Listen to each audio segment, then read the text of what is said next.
एक बार की बात है, पहाड़ियों से घिरे एक अनोखे गांव में सूफिया नाम की एक युवा लड़की रहती थी। सूफिया एक उत्साही और साहसी व्यक्ति थी। उसे अपने घर के चारों ओर घास के मैदानों और जंगलों की खोज में दिन बिताना पसंद था।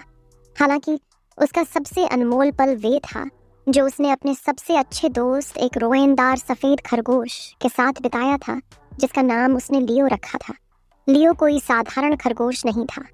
वह असाधारण रूप से चतुर था और उसकी आंखें अत्यंत अभिव्यंजक कोमल थीं, जो सूफिया द्वारा कहे गए हर शब्द को समझता था। सूफिया और लियो के बीच का बंधन वास्तव में कुछ खास था, एक ऐसी दोस्ती जो भाषा की सीमाओं को पार कर गई। हर सुबह जैसे ही सूरज आकाश को गुलाबी और नारंगी रंग से रंग देता था, सूफिया और लियो एक साथ खेतों में निकल जाते थे। सूफिया अपनी आशाओं, सपनों और रहस्यों को अपने प्यारे दोस्त के साथ साझा करती थी और लियो ठूठन और अपने पिछले पैर की हल्की थपकी के साथ जवाब देता था, जैसे कि कह रहा हो, मैं सुन रहा हूँ।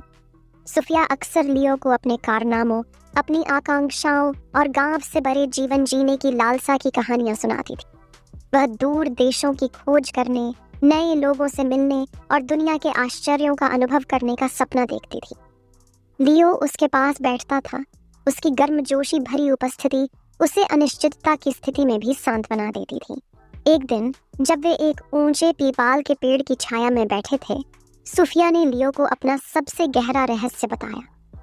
मैंने हमेशा एक ऐसे शुद्ध और दृढ़ प्रेम की कामना की है जो हम साझा करते हैं, एक ऐसा प्रेम जो अटूट, वफादार हो और जिसकी कोई सीमा न हो।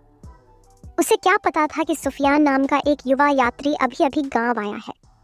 सुफियान एक दयालु और सौम्य व्यक्ति थे जो आत्म खोज की यात्रा पर थे। उसने गांव की सुंदरता की कहानियां सुनी थीं और रोमांच और अर्थ की तलाश में आया था।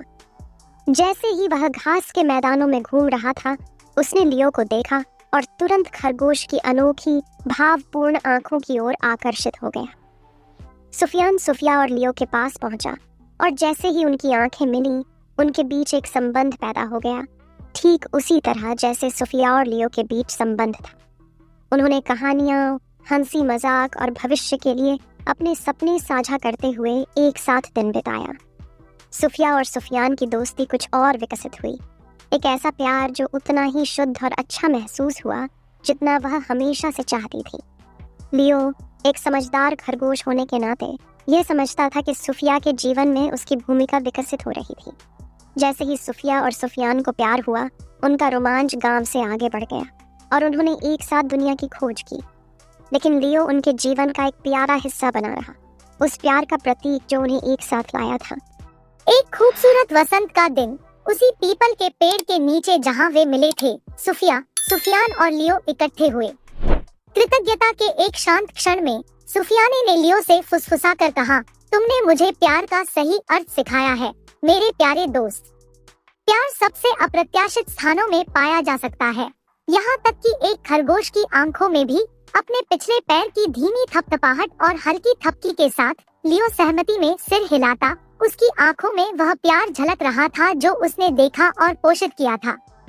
और इसलिए सूफिया और सुफियान की प्रेम कहानी बढ़ती रही और लियो उनका दृढ़ साथी बना रहा।